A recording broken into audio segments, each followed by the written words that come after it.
Hello, hello. Hi, everyone. Thank you all so much for coming. Truly, I appreciate this. Like, you have no idea. When you put yourself out there, you start something so vulnerable as to talk about relationships in your dating life, and it's on the internet. It means so much for you guys to come up here and show up. I know you guys battled traffic. You guys battled the west side. You left the 405. You're on the other side now. And I know it was a lot. So I just want to say from the bottom of my heart, this really, truly means a lot. Like, if you have friends that are creatives and they're putting themselves out there, like, it means so much for you to like their post and comment and share and show up for them. Like, I don't think you guys understand how much that means. So I just throwing that out there for all you guys that have friends that are creatives. But today is very surreal for me. We're celebrating not only the first ever live show of the Let's Talk Relationship podcast, but my 1-year anniversary, you guys. So crazy, 1 whole year. And for me, this means a lot because I, in a million years, did not think I would ever be standing on a stage talking to people, ever. I was a kid who had a terrible stutter. I barely spoke English when I went to school. And just to think about that little girl who stuttered, who got made fun of, to literally be on a stage talking in front of people is surreal. Like, I can't believe that I'm here. And it's just a testament to, for me, my faith. Like, when God called me to do this and said, this is what I want for you to do, like, I stepped into it and I was like, I have no idea how to do this. I don't speak in public. I don't know podcasting. I don't know anything about videography. And he's blessed me with some of the most amazing people in my life, like down to like my social media person, my amazing videographer, our photographers that are here. These are all people I love and adore and have worked with for years. Our bartender outside, my photographers who helped me with my logo and my photo shoot. Like, it takes a village to do this. And I just have to share my gratitude to everyone that has like been there for me to help me to get here, because it literally, like, this would not happen without people in my life. I don't do this on my own. But I said yes to this, and I was like, okay, God, like, let's see what you got for me, you know? So here we are. So it means a ton, and I'm so excited for this evening. And let's get the show started. Woo, we've got some good guests. If you guys have been part of the podcast for a while, you know we're up to like 20 episodes almost, launching next week, which is really exciting. And we have our first guest is my good friend, Jess Prudhomme. Come on up. She comes here all the way. She flew all the way here from New York City, you guys. So excited to have her. Woo! She's episode 6. If you guys haven't listened, it's a really good one. And then we have my dear friend, Jenelle, coming all the way from Austin, Texas. Woo! She's episode 3, if you've been listening. Fantastic episode, really good one to listen to. And last but not least, my dear friend, Steezus, coming all the way from the west side of Los Angeles. Thank you so much for coming. He was actually my first episode ever. We literally sat in my living room. We opened a bottle of wine and we just went for it. We're like, we're just gonna sit and talk about our dating life. So that's what we did. So welcome, you guys. Thank you so much for coming. And if you've never been to a live podcast show, we're basically going to do this chat like we would on a podcast episode, but we're gonna have a live audience and you guys are gonna get to be a part of it. If we can put the next slide up, I wanted to let you guys know that we're also doing a live Q&A. So all the questions you submit are anonymous. You just scan the QR code and you can submit all your questions. I'll be moderating and looking at what you guys have to ask, and then I'll be asking our lovely panelists here some of the questions. So don't be shy, because I won't know who sends anything in. So send away. I'm losing my breath. But in saying that, I'm really excited about tonight, and I think when I brought these guests on, I really wanted to bring a different perspective. I feel like everyone brings a different perspective. We've got New York dating, we've got Austin dating, we've got LA, you know? So I feel like I listened to our episodes when I was prepping for this, and I was like, each of you brings such a great perspective, and I'm so thankful for you guys coming here and chatting today. And what I really want all of us to kind of get out of this is, I want you guys to feel also heard and seen in your dating life, in your relationships. Like, I hope that you guys can relate to some of their stories and things that they've gone through, things that they've learned.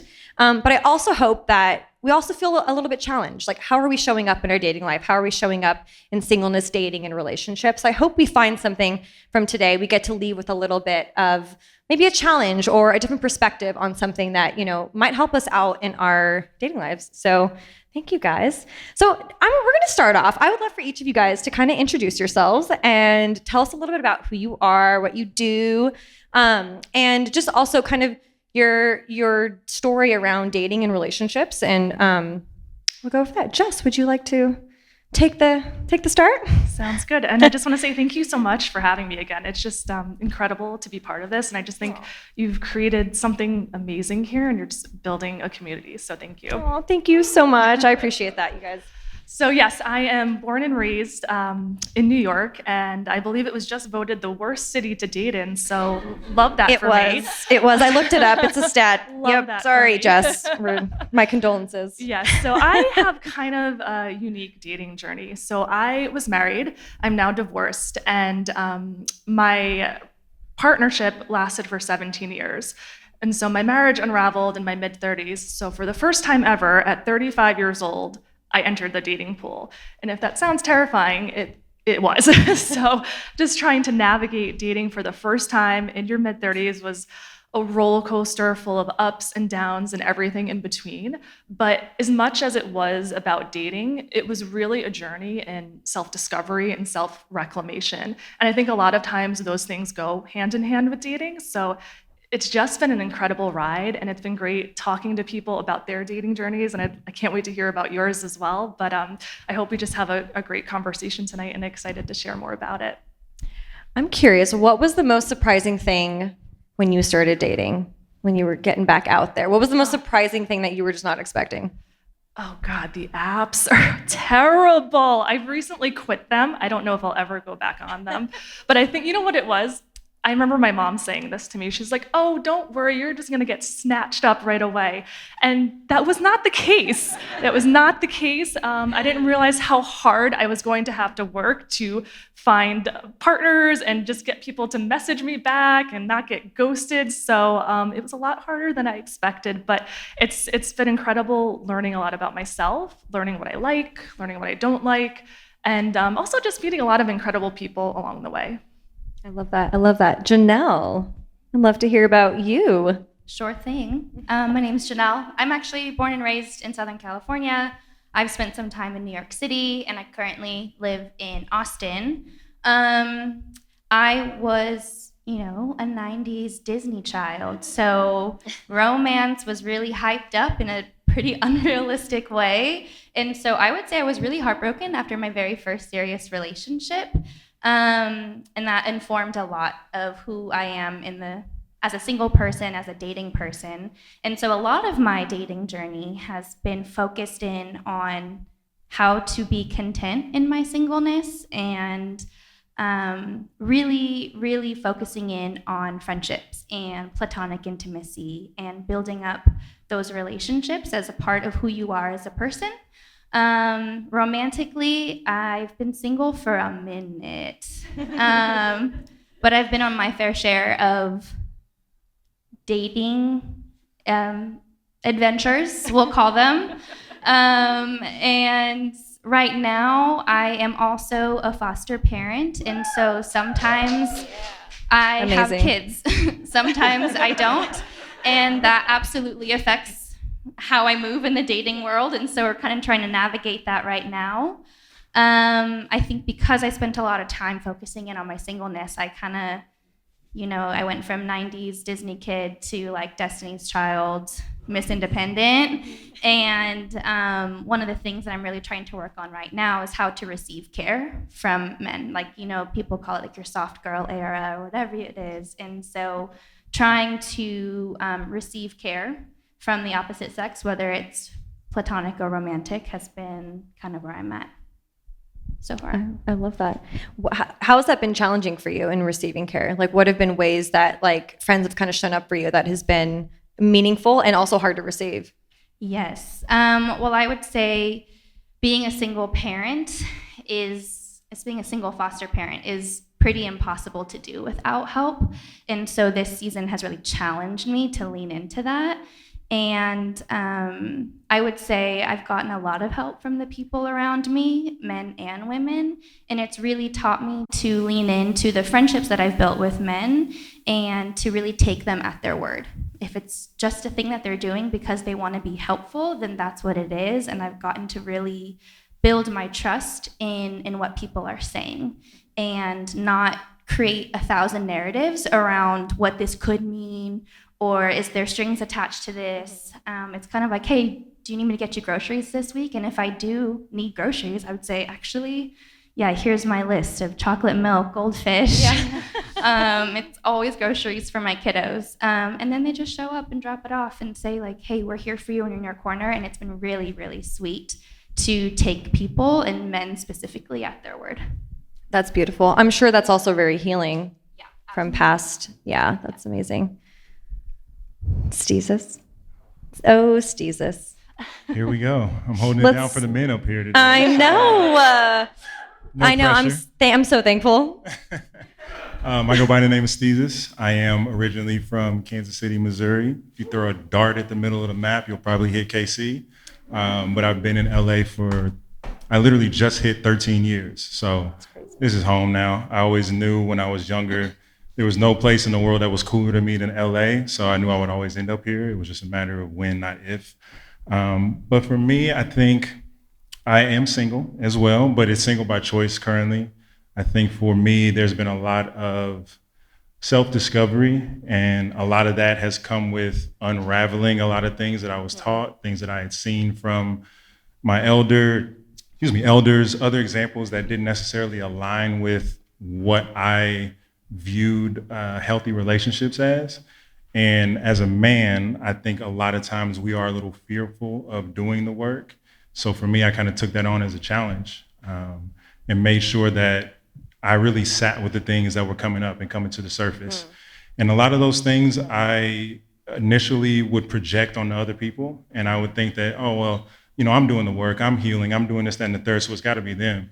But we often forget that those people are a mirror to us more often than not. So I really had to sit and do the shadow work. And it's not just a cliche saying, like you really got to sit in the dark and do the things that you don't necessarily want to do, but when you come out on the other side, they're a lot more beneficial as opposed to just sweeping them under the rug or suppressing things and allowing that to really build up, and those create calluses and those become personality traits that don't necessarily align with who we are or who we want to be. So for me, it's been really interesting looking at who I am and who I show up as in these different relationships, whether it's friendships or, dating and doing the things on the apps and whatnot, and then going back and sitting with myself and asking myself, okay, how do I feel about this? How do I feel about how I responded to X, Y, and Z? What am I doing? How could I do things better? And it's really a lot of internal work and going within. And I think I don't want to say all, but a lot of men are a little afraid to do that. And that comes with a lot of backlash, the vulnerability, and just the societal norms that are placed upon us. You have to break free of those and be comfortable with that within yourself before you can even step forward in that whole journey. So it's a lot of breaking those shackles and really sitting and asking myself, okay, what do I want to be? Who do I want to be? How do I want to be? And just living with that and moving forward every day. That's amazing. That's awesome. Something we talked about last night. Yeah, we can clap for that, because that's a whole word. And I appreciate that, and especially for you to come out here and, as a man, because I do think it's a lot harder for men to do that, to come out here and to be vulnerable and to talk about it is incredible. And I think something we talked about, we all went out to dinner last night and had a little fun evening and chatting about this. But I think one thing we talked about last night was so much of that work is like the undoing. It's undoing so much of could be past relationship hurts, stuff from my childhood, how we were raised, all sort of that. I think that's so much of the work. That's the majority of it. I think you really have to look at all the things that you were taught by people that didn't necessarily know what they were doing themselves, and then sit with that and be like, okay, well, that doesn't make sense. I don't align with that, but why don't I? And then that's where you really get to the inner child healing, because you have to keep asking why. And you have to really sit and not just brush those things off until you can get to the root of a lot of that stuff.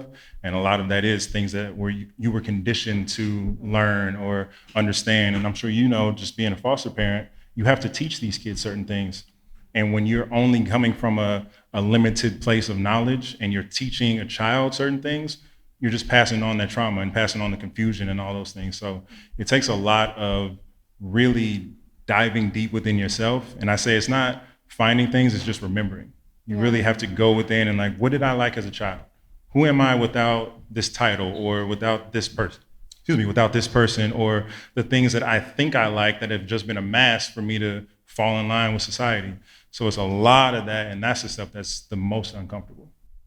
It absolutely is. I think sitting with ourselves in that is really the hardest thing. It's so difficult because you're facing a side of you that you may not like, and but I think that's where the magic happens. That's where you start to, and it's beautiful because you show up differently in your friendships, with your family, with the people around you. It's not only with your romantic partners, but particularly with romantic partners, it's where it matters a lot, Absolutely. I think all relationships are important, and those relationships help you find out more things about yourself. Because if you don't know who you are, how can you expect another person in a romantic relationship to accept you when you don't even know what it is that they're accepting? Yeah. For sure. And it's like, how can someone, like, if you aren't showing up in the relationship and you can't create space for yourself and your own emotions, when someone else is coming at you with vulnerability and their own emotions and their own baggage and whatever else they came through, it's hard to create space for that. It's hard to know what to even do with that, So I think it's just a testament. It's like, it's so vital, I think, in today's society to step back and really take the time to do that. I think we rush through, we date, we go quick at everything. We're just in a society where everything's so fast. And it's like, we just don't take the time to really sit back and absorb it. So I think that's amazing that you're doing that. Thank you. It's a testament to who you are. Hey, you got to do the work. It's not comfortable, but it's just like going to the gym. If you want to get in shape, you have to do things that are a little bit more uncomfortable to get you to a place of comfort. So life begins at the end of your comfort zone. Absolutely. And Justin, I'm going to take it over to you. So speaking of undoing, a lot of the undoing, I think, going through divorce and starting, into the dating scene. Like 5 years ago? How many? 3.5 years. 3.5 years ago. It took a little more time on that. What were some of the things that you had to really unlearn and undo kind of through this journey of yours? Yeah, honestly, when it all fell apart initially, I was faced with simultaneously one of the scariest questions and most exciting questions I've ever had to answer is, who am I? Who am I without a partner? Because I married my high school sweetheart, and that's all I knew. From 17 to 35, I was in partnership. So who was I when I didn't have somebody by my side? And I didn't know, to be honest, and that's really humbling to say, but it was also really exciting because then I was able to really go inward and go down this path of self-discovery. And I learned a lot about myself.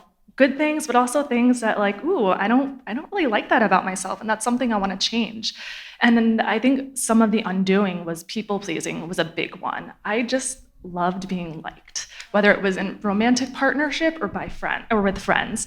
And that was something I noticed about myself, especially when I was newly single. Okay, my partner was gone, but I quickly surrounded myself with as many people as possible. I was always out, always doing things, which, distraction serves a purpose when you're going through hard times. And it was healthy for me to be out and about. But on one hand, I was also just keeping busy because I just didn't know how to be alone with myself.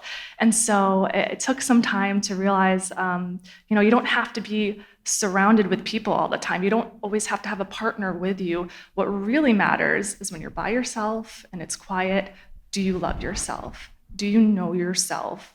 Do you like yourself?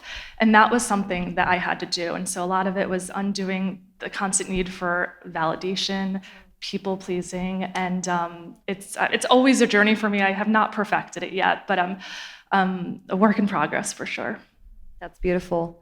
Jenelle, I'm taking it over to you. I'm actually curious because I don't think we talk a lot about foster care, especially as a single mama doing it, essentially. What has foster care taught you and having these children in your home about relationships and about kind of what you're also looking for and working through? And well, that's a loaded question. I didn't plan this one, but it came to me. Sorry.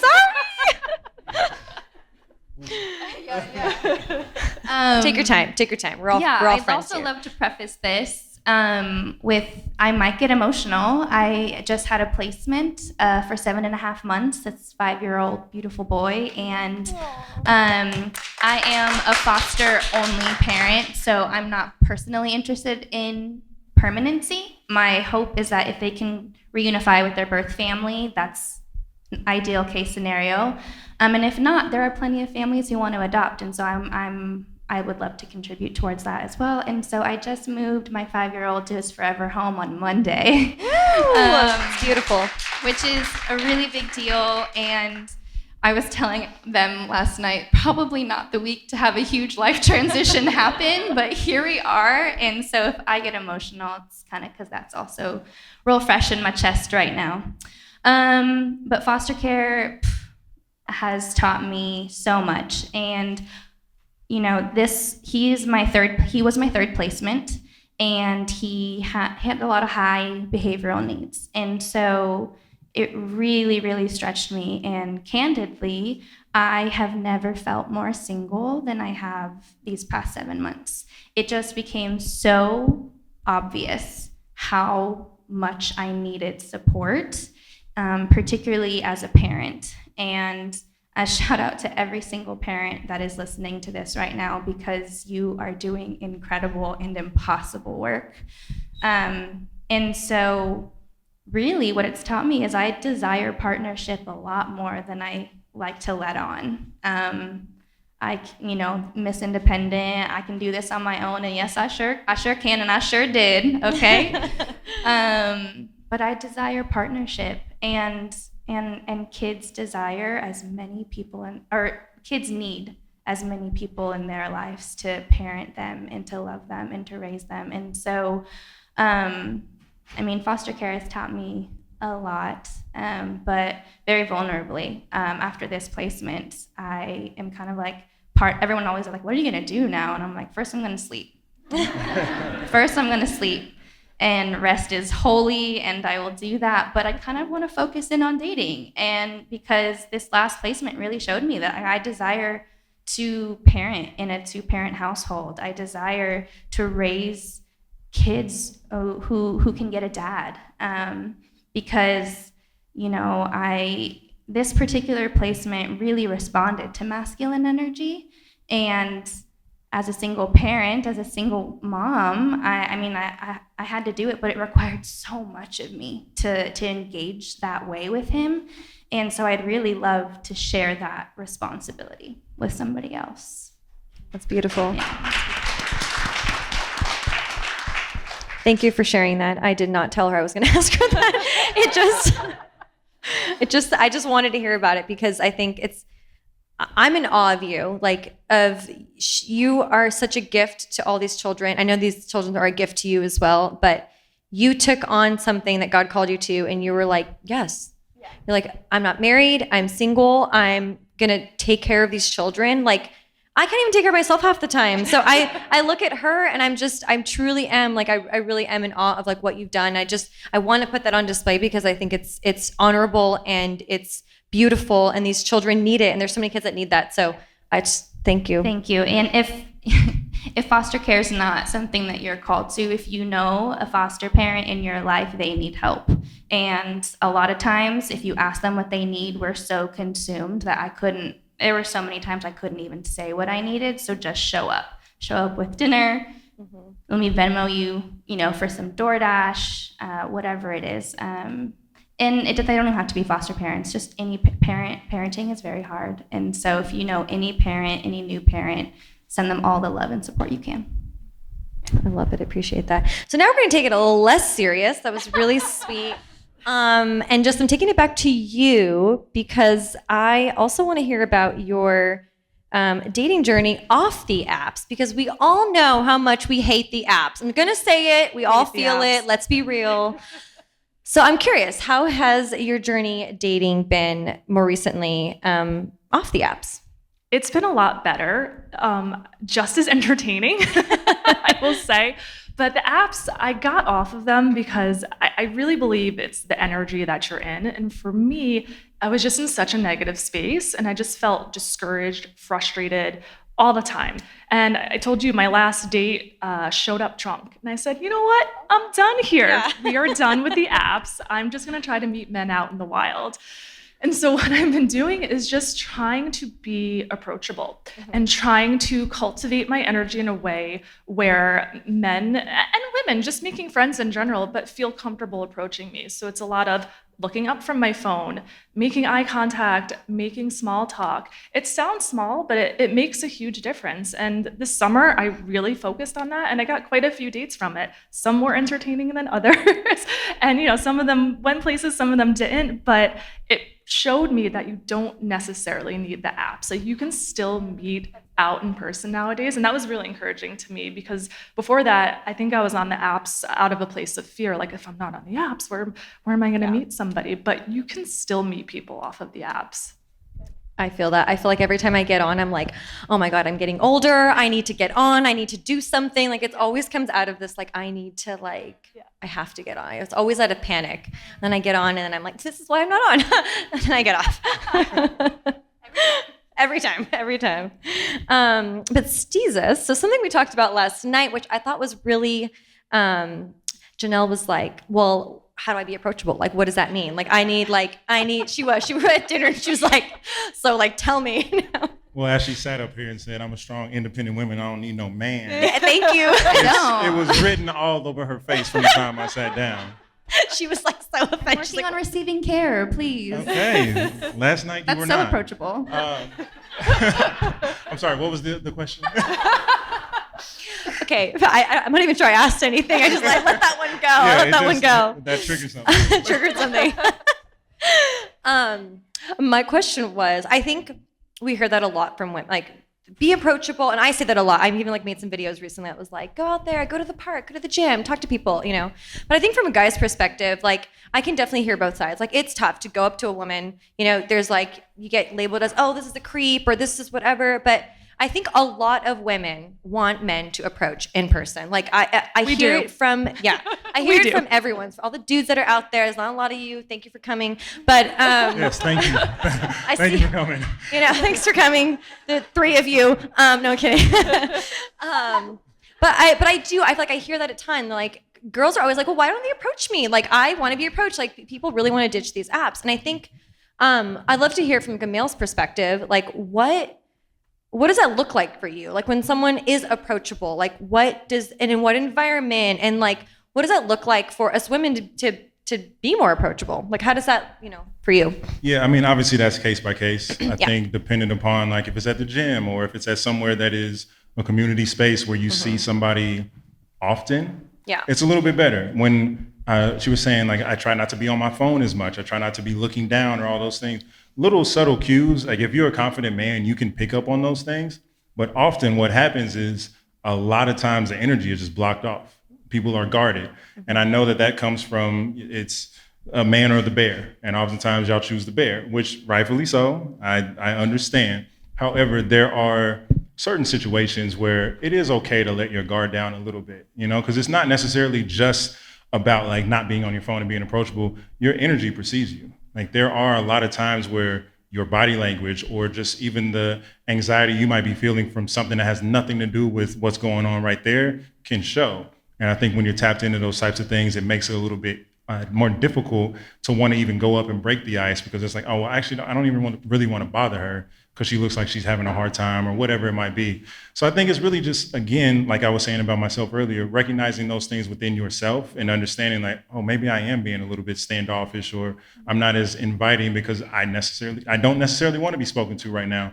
And that's okay. But I think we all have to kind of go within and understand, like I said last night, I'm 6'5", I got long hair. When I'm not wearing long sleeves, I'm covered in tattoos. Like, I know what the general population might think of me.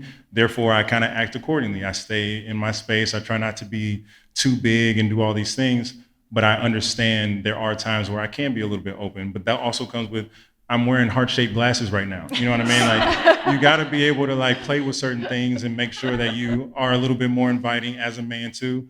But I do think a lot of that is just, like, social media too. We see a lot of videos where people will talk about an experience that they had where the guy may have not been a creep, but it gets played up in those ways. And then it's like, well, as a respectable male, I don't want to end up in that story or in a group chat or things like that. So then you also like, well, what's the point? And then that just leaves the creeps who have no spatial awareness, no sense of self to approach you. So it goes hand in hand, but I do think that it is the approachability just based on body language and energy and understanding like you're in a safe space. You don't always have to keep your guard up. And when those opportunities arise, you'd be surprised how many people might actually come up and strike a conversation. And it doesn't have to lead to you dating that person for the next 6 to 12 months. Like it could just be a nice conversation and you get a compliment and that makes your day better. You know, you got to look at those things from every different angle. Yeah. How do you feel about, I think that's all 100%, like, yes. Lots of yes. How do you feel about a woman approaching you? I love it. It's the best. Ladies, there were mostly women out here. Okay, approach the men. If he's hot, go for it, okay? Shoot your shot. Oh, I'm not going to give you a script. Real question. No, real question. But no, honestly, it's a lot of like what you mentioned the other day about the guy coming up to you and like, oh, we're getting the same eggs. And then it just, you know what I mean? Like it doesn't have we're to like be chatting up our Vital Farm eggs. And he's like, yeah, I've been to Europe. They have really good. And we're like, yes. And we're like, it's hilarious. So we have the same eggs. We Got it. do. Good start. Got We it. can make breakfast together. It's wonderful. I think it's like giving a compliment. Because if you really sit and think about it, men don't get compliments very often. So it's like if there's something that you appreciate about that individual, go up and tell them. And they may not be necessarily receptive to it, or they may not even be in the headspace of like, oh, this person is talking to me. I don't even know what to say, like deer in headlights. But that little bit goes a long way. And I'm not saying like you always have to shoot your shot, but we don't get shot on very often. Yeah. So when it does happen, it's like, wait, me? Oh, well, yes, thank you. You have a beautiful smile as well, and it goes from there. They're like deer in headlights, like what? Yeah. Oh my God. It's funny you brought that up. I was randomly watching, it was like a bit on TikTok or whatever, but it was this guy kind of going through Walmart, and he was telling men, like, look at you, little cutie pie, buying some eggs. And the guy was like, oh, okay. Just watching them not kind of know what to do with themselves with a compliment really kind of gave me some new perspective too. Absolutely. It is so, I don't want to say uncomfortable, but it's so unnatural to receive as a male. Receive anything. One of my good friends walked in today and she was complimenting me, and I was like, dang, I love a girlfriend like that, you know? Oh yeah, the hype women? Yeah, but I would love to be able to do that for men too. That y'all deserve gas. Think about how good that would make you feel too. To know that like you saw the spark light up in somebody's eye just based on a genuine compliment. Sure. Like that changes so many things, and then like I said, the energy of the guard gets let down, and then that opens the door. Again, you don't have to shoot your shot all the time. I'm not saying like every man is in their soft guy era. However, even if it is just man, I really like that dude's shoes, I'm gonna go tell him. Practice that. Yeah. I think that is so, so true. And just imagine like how many, especially as women, like how many missed opportunities do we have because we're like, oh my God, he's so hot. And you're just like standing. And then y'all just walk around. And you just walk around and you're like, you. he's looking at me, but I'm not looking at him, but what should I do? You know? And it's like, you know, maybe it doesn't go anywhere, but it's like, what if it does, you know? And so, yeah, it's like us taking more responsibility also. It doesn't mean you have to pursue. And I think that's where the misconception is I think women don't want to go up to men because they think, oh, well, then I'm pursuing and I want to be pursued. And I'm like, you complimenting a man, saying hi to them, just being open, like, how's your day? Hi, you know, just being friendly doesn't mean you're pursuing them. That's just being a kind-hearted human. Like we're looking for a human connection, but we'll see people in a grocery store and then go home and scroll the apps to see if we can find them. Like, yes. I heard a lot of that's oohs. what I'm saying. Like, no. And I think this is the thing I wanted us to leave with is like really feeling challenged. Like, you know, we complain about like, dating and look, I complain sometimes too. Like I'm with you on this, but I have to check myself a lot of the time too, because I'm like, well, how am I contributing to this? Like, am I actually out there also being open and saying hi to guys? And you know, I've been putting it to test and it is incredible. Like I always tell, I think I put a little thing on Instagram about this, but I always go to Palisades Park and I walk around and I'm telling you, I am shocked at how many people are like, hey, and I'm like, hi, like okay, hi, how's it, how are you, like I'm just from like not having my phone out, I'm just walking, I'm like kind of like not like smiling, but I'm just not like walking around, like I try to look a little like happy, and it's like, because I mean you should look at some of yourselves when you walk around, like you don't look friendly, okay? So but it changes, like it totally changes like your day. I'm telling you, like if this is your challenge, I would say go out there and just in not even a dating context, just go out there at the grocery store, talk to someone. That's a cool ketchup. Do you like that brand? Is that a good, like start talking to people. I think we've lost this art, and I think you and I talked about this in our last episode. We've just lost this art of connecting, just simply connecting. Absolutely. Without like, without it being a date or without being a relate. Like that's how you practice. Like practice connecting to people, and I just like you're going to be so amazed at the people you'll meet and the connections you make, and you might, who knows, that might turn into something great. But I think if we're going to be just like, oh, dating sucks and everything sucks, well then that's going to be your reality. But I think if we can show up differently, like if that's my main encouragement for this evening is like showing up differently, and like I think just learning like how to connect, I think is a huge one. And it doesn't even have to be that friendship or that connection. Like I found some of my favorite salads at Trader Joe's just by asking a girl like if she liked the salad. You know what I mean? Like it's not that deep. So true. Y'all, you know what I read though? Like Trader Joe's Sunday morning apparently, like I was like, I heard like the guys that go in the morning, ladies, I don't know, but that was like a thing because they're like responsible. They'll probably wake up early, go to the gym, did their whole thing, and they didn't go out partying Saturday night. So they're up early on Sunday morning, grocery shopping. Tidbit, it's free, take it. So another thing I want to ask, I think this is probably for the ladies. I think we often say this to men, and you can chime in too at the end of this too. I really want an emotionally mature man. I want an emotionally available man. We talk about emotional unavailability a lot. But I feel like, what does that mean? Like, if we were talking to men, and men are listening to this, like, I feel like a lot of them are confused about what that means. They're like, emotionally available, emotionally mature. What does that specifically mean? And I'm curious for either of you to answer too. Yeah, me too. No, I grab my drink. I want to get your drink out.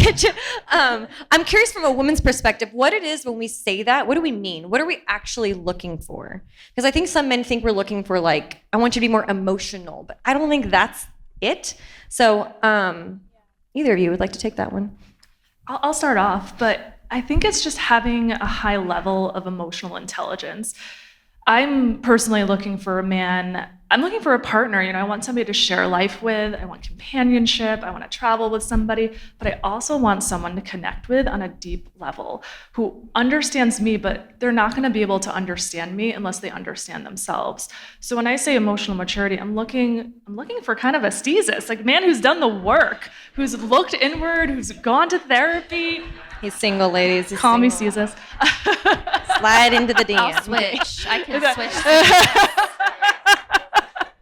Hot commodity on the end over there, ladies. Woo! But yeah, a man who isn't afraid to go to the dark places and look at himself and get vulnerable, because I think when a man gets to that place, that's when you can truly connect as a couple. So that's what I'm looking for. And it's hard. I find it's few and far between. I think a lot more women are more likely to look at themselves and do the work like that for a variety of reasons. But I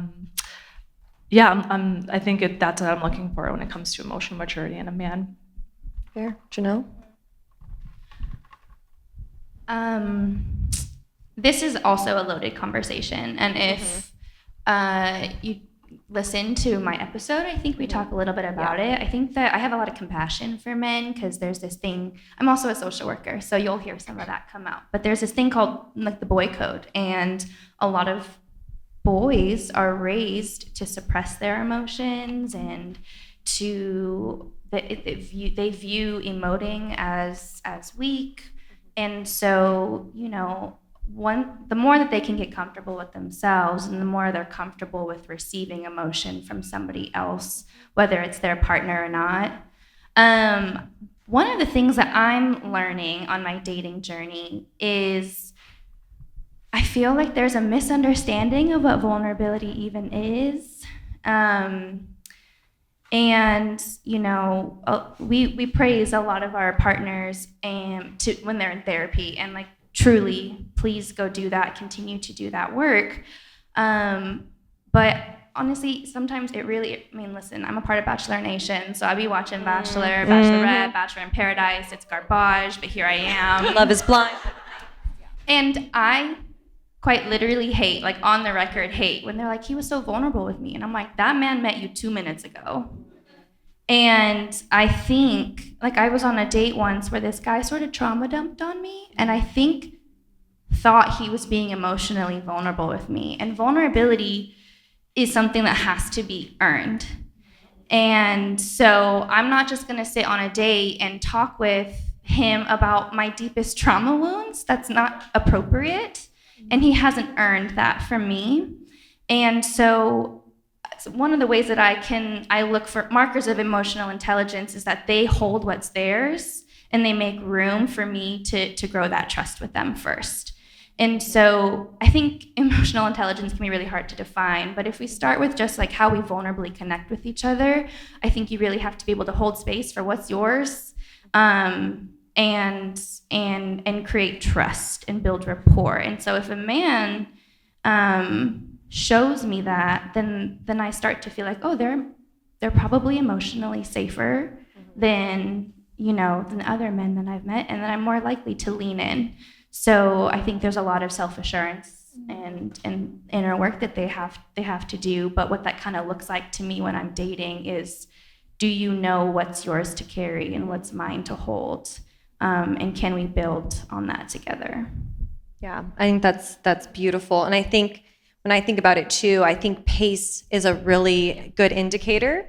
When I like, for what I'm looking for is, can someone slowly enter the more intimate discussions, the vulnerability. I think there's beauty in pace. It doesn't all need to be rushed all at once. I think, so for me, an indicator is, when someone takes their time to get to know me, to start to build that, I think that is a lot of maturity, I think, being able to do that. But I'm gonna take it over to you, Steezus. From a male perspective, I would love to hear what that looks like to you.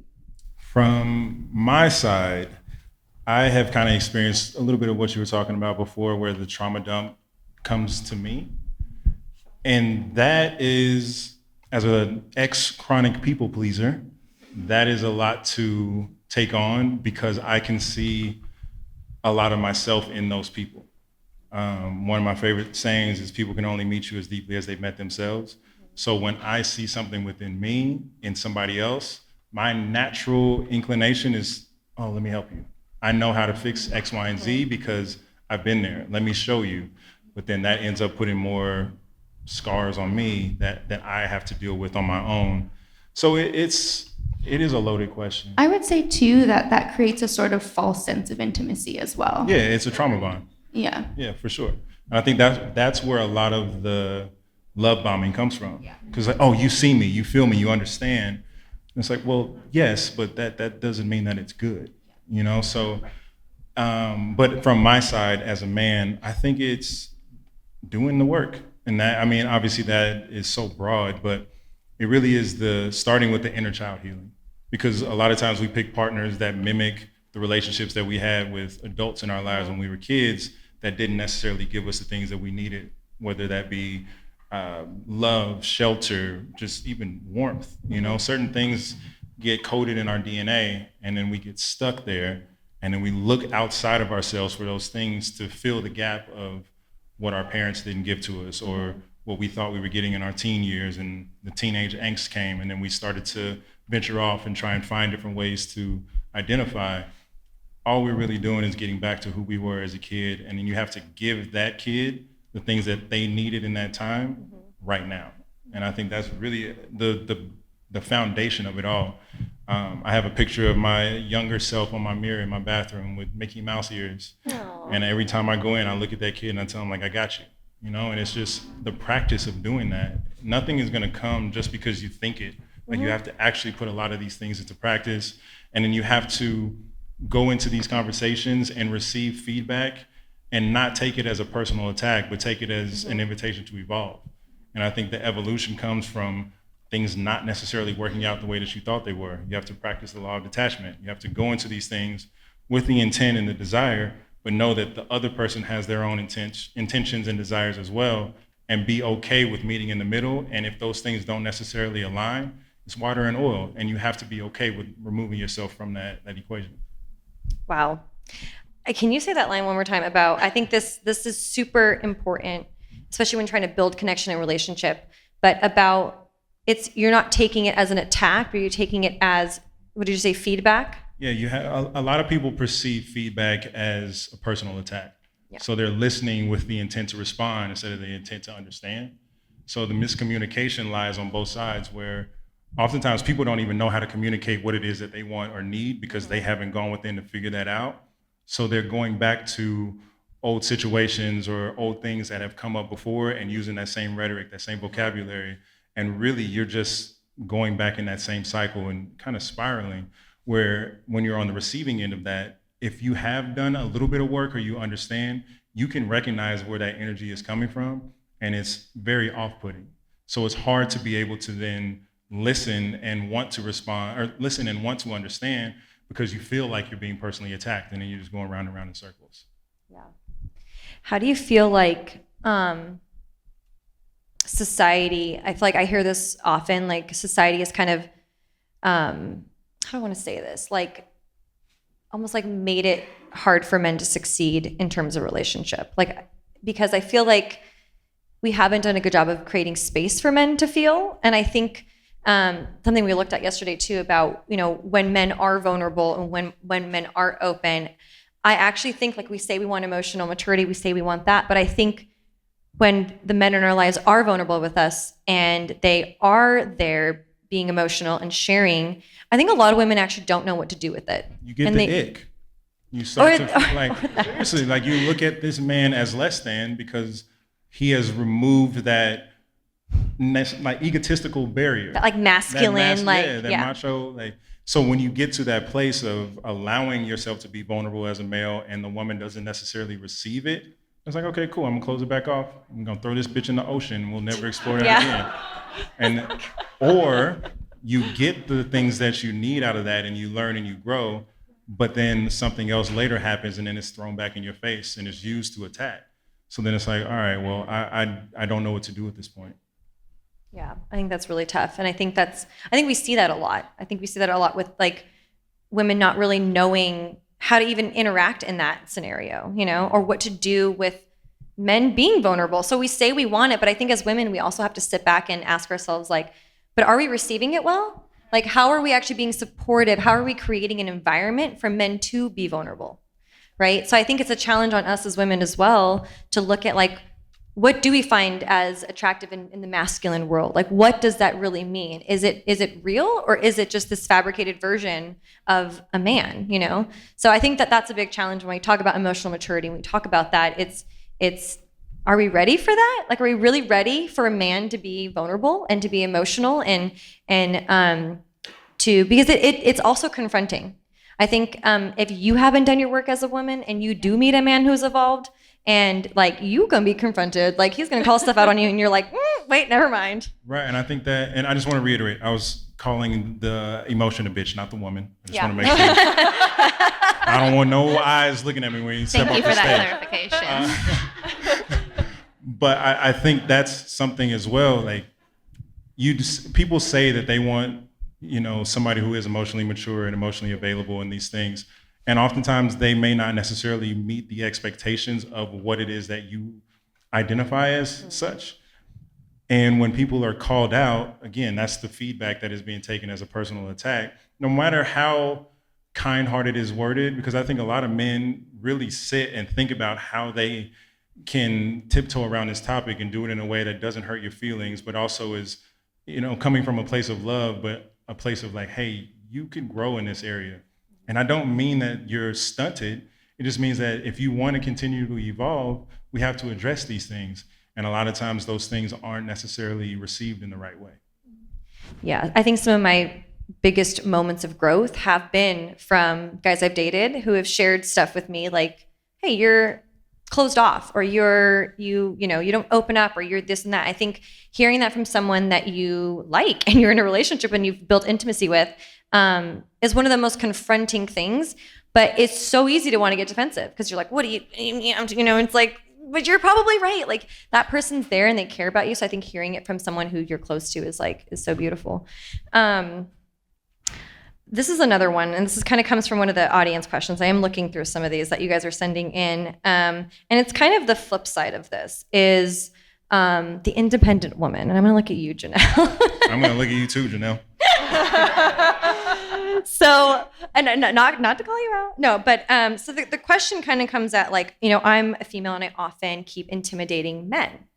And she's like, one way or another, their insecurities come out and ends the relationship. How can we change that? And I'm actually curious from someone who is more on the independent side. I think that I can come off, being a little bit. When you're super independent as a woman and you're like, I'm a boss. That is you're in your masculine in that. Like you are. You're not soft and feminine, and you're like, I'm gonna do this. And I'm curious how in your dating, how has that affected you, being more of that independent woman, and has anything changed with your perspective on that? Yeah. And how that intimidates, as it says, intimidates men?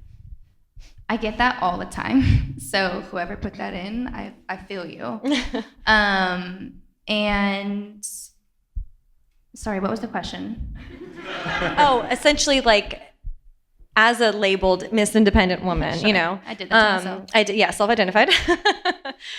How do you feel like that's impacted your dating, and has anything shifted over the years where you've maybe come to a realization about it? Yeah. Yeah, I think we had a fun conversation about approachability last night, but I think it's because it's so layered. I've worked really hard to be able to give myself what I need, right? I've worked really hard to be able to parent myself and to provide myself with the security that I need. And I used to kind of assume that when men would say that was intimidating, I was like, oh, so you're intimidated by the work that I've done? And while I still struggle with it, it's definitely, I think it's kept men from approaching me at all. And to some degree, if intimidation is what you feel, I'm not sure I'm the woman for you. But I have had to soften. If my desire is partnership, then I need to be able to hear what that means for somebody on the receiving end. And I think that's why I kind of started off this whole thing with my sort of challenge and current challenges. How do I allow myself to be treated well by a man, even if it's, my friend's husband who wants to open a car door for me. If it's, there's like small ways that I do. Like if someone wants to open a door for me, I very much used to be like, I can open a door myself. I don't need you to do that. Like I can pay for my dinner myself. And while that's true, if I want to be cared for, then I need to create space for that. And so, I let men buy my kid groceries. I let them open the door for me. I don't reach for my wallet if I'm on a date. And so I've had to really sort of allow myself to be cared for and allow myself to enter my own femininity, and know that at some point there will be somebody who kind of helps fill in those gaps.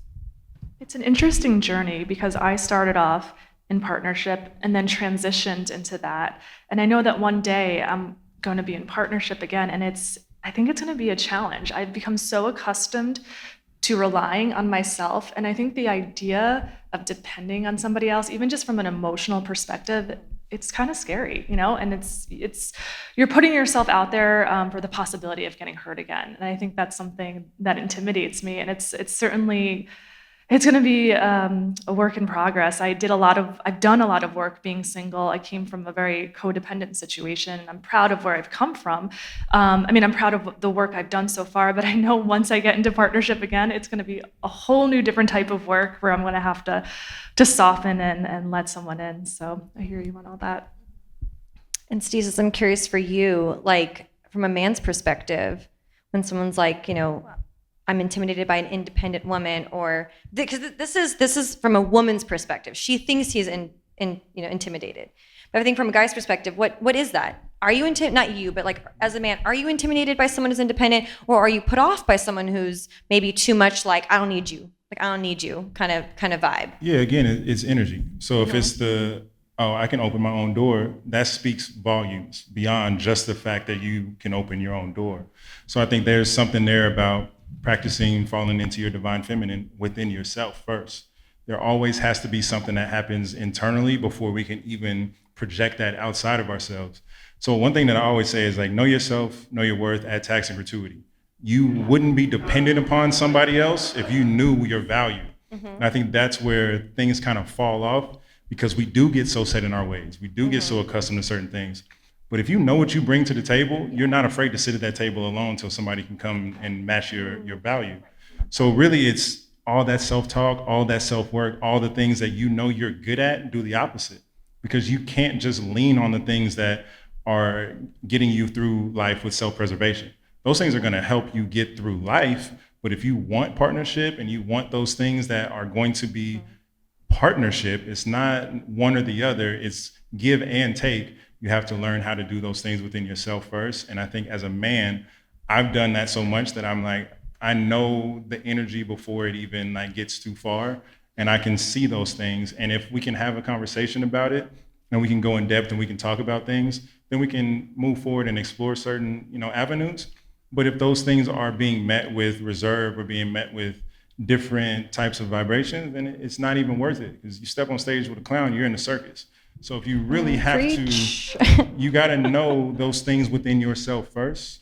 And I know how to fall into both my divine feminine and my divine masculine. Like it's not something that is outside of any of us. We're both, we can split down the middle, each and every one of us.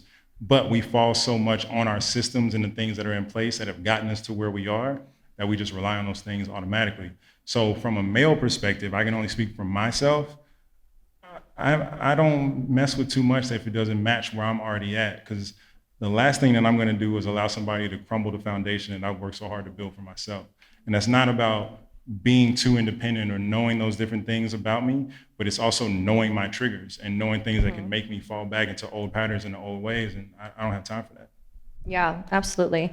And I think for women, I think we have this idea, because we've been fed it so much in just our society, like Miss Independent, you can do it all. Yeah, we can do it all. Like, I don't know why we'd be confused. Like, yeah, you could do it all. You could do all of it. It doesn't take away from who you are and the woman that you are to let someone be there for you and to let someone do nice things for you and to let someone care for you. Caring for someone doesn't mean you're less than. So I think that's what we as women have to do, is like, a guy opening a car door, a guy doing something nice for you is not because he thinks you're incapable.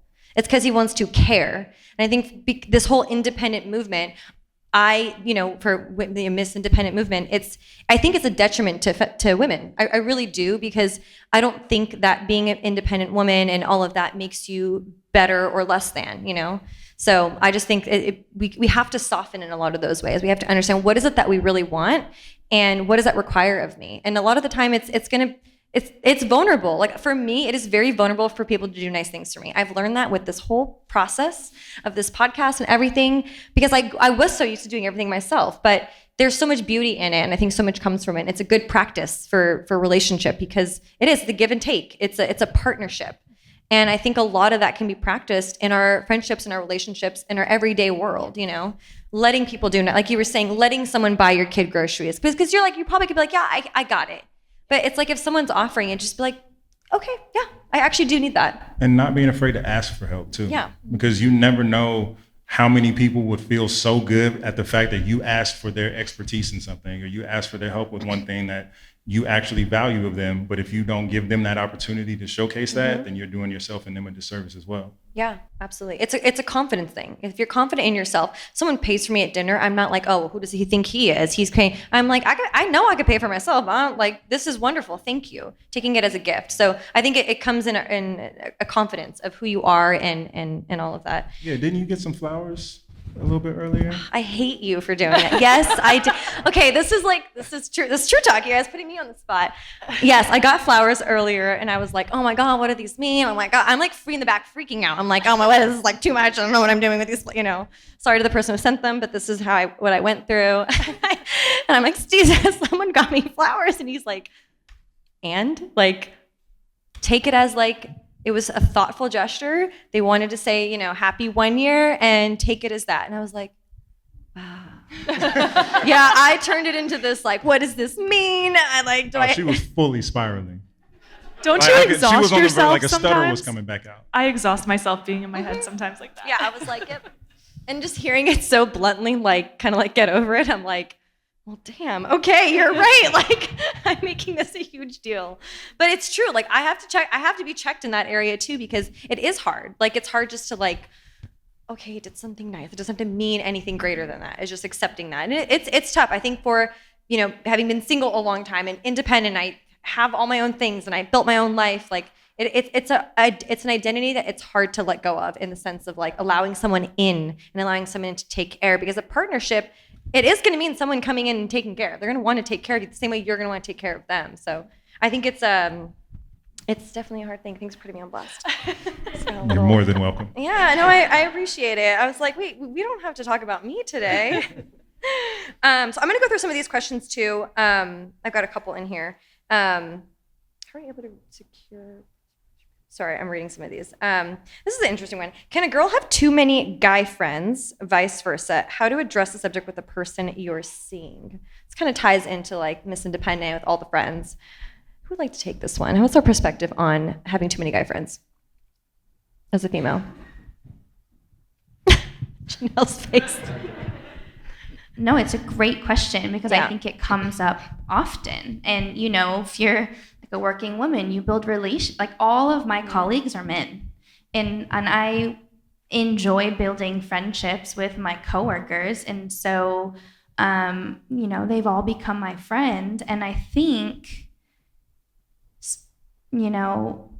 what I always try to establish in co-ed friendships is honor. And so a lot of the men who I work with are married. And the way that I am talking about their wife, asking about their children, showing them that that's important to me, I think helps to create a safety around the co-ed relationship. I walk around with my co-ed friendships with a lot of boundaries. I think you can have them, but I think you have to be really clear about your boundaries, especially because then when they get into a relationship, if I have a guy friend and he gets into a relationship, that guy friend can point to the boundaries that me and him have already established. And then there's a point of honor that comes like if their significant other has wounds about that, then, and that person really matters to my friend, then I'll take a step back. I think it's really important to honor what they want, and to honor that not everybody has had positive relationships with their partners having a co-ed friend. And if that changes the relationship, then it does, because I really want to honor the relationship that they're in. I want to give space for them to give that to me too, because I'm always really, really clear in my co-ed friendships. And so I think you can have them. I think if you have history with that person, if you have romantic history with that person, I think that gets real messy real quick, and that's just like the honest truth. If I got with a homie and he was like, that's my best friend, and we've also hooked up, I'm like, I don't let's talk about that. Where were the boundaries? Do those exist now? So I think it's not like a black or white question, but I think you really have to show yourself as a person of respect and honor for your partner to even be able to lean into that possibility. Yeah, I think that's beautiful. I think it's so true. Anything you want to add from a male perspective with having too many guy friends? Like, say you're dating a woman, she's got a ton of guy friends. Yeah, again, it's a gray area, because it's case by case. For me personally, I don't really care. But if things go past a certain level and you betray my trust, well, then that's a whole different conversation. But going into a relationship and knowing that this person has a complete history prior to us meeting, and that comes with having friends that are of the opposite sex, I'm not someone that's like, you got to cut them all off. Like, because I know that those things, you might be able to go to those people and have conversations that you might not be able to have with me that will then help our relationship too. So it depends upon, how it goes. Because to be completely honest, most of my close friendships are with women. That doesn't mean that I'm sleeping with them, but that means that, we do have a different type of bond. And when I get into those relationships where I have to either introduce or let people know, like, hey, I do typically have more friends that are women than men, then that conversation can come up. But that also happens to be their trauma and their things that they're dealing with that we have to work through. So it's hard to kind of put a button on that, because it is it depends on where that person is in their journey and understanding their self, and then the trust that has either been built or broken between you. Yeah, I think that's so true. I think this next question actually ties really into that, because it talks about feeling secure and present in a relationship. And this person's asking, how are you able to feel secure and present in a relationship and be able to receive, like we were talking about earlier, from a partner when the outcome is not certain? And I think they're saying, I get really anxious in that. So I think Jess, if you'd like to take this one, how does someone, stay present, stay secure in a relationship, and not let their anxiety kind of get the best of them when the outcome isn't certain, because it's never certain. It's never certain. I think it starts with being secure within yourself. Like, that comes before the relationship, and that is always work. But yeah, I've historically had an anxious attachment. I mean, it just happened recently with Beach and I were talking about it. It comes up from time to time, and I'm not proud of it, but it's just part of me. It's part of my wiring. And so when it does come up, I have to look at it. And part of it is, for me, has been figuring out ways to self-soothe. Historically, I've always looked externally outside of myself to soothe myself. And a lot of times it was my partner, whoever I was dating. You need to make me feel better. I haven't heard from you in X amount of hours. You need to call me. You need to text me. And I've learned, like, no, I need to quell that anxiety myself, and I need to sit in that discomfort. That's what I struggle with the most, is sitting in that uncertainty.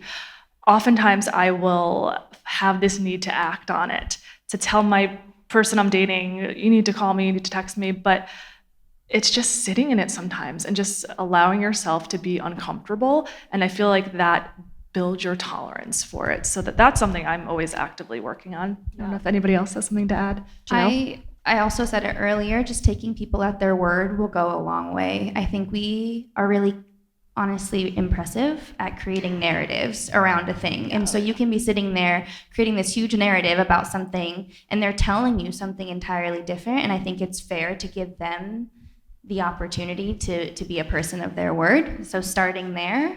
And then clear is kind. Ask questions. If you're like, honestly, that makes me feel like this, then ask it and wait for their response. And again, take them at their word. It's like a good practice when you're kind of building anxiety around that.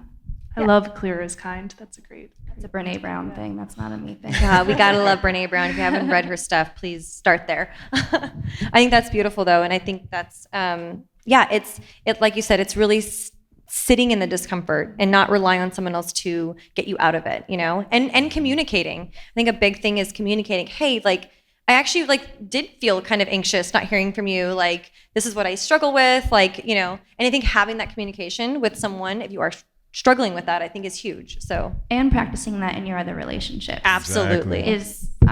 I live with my best friend, and she'll close, sometimes she comes home and closes the door right away, and I've had to be like, honestly, when you do that, it makes me feel like you don't really want to talk to me.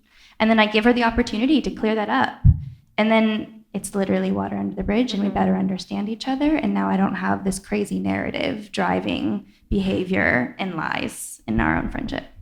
I think that's beautiful. And I feel like I say this so much in so many of the episodes, but I'm like, we can practice so much of what we've talked about today in our friendships, in our relationship with our coworkers, and people that you meet every day. So it's not just in romantic relationships. I think so much of what you guys have shared today is stuff that we can take with us. We can take with us at work, to friends, and I think so much of it boils down to just learning to communicate, learning to be secure in yourself, knowing who you really are deep down, and just coming out into the world in a different way, in a different perspective. So, well, we've hit the end of the evening. I just want to say a big thank you to the three of you for coming out. Can we please give them a hand?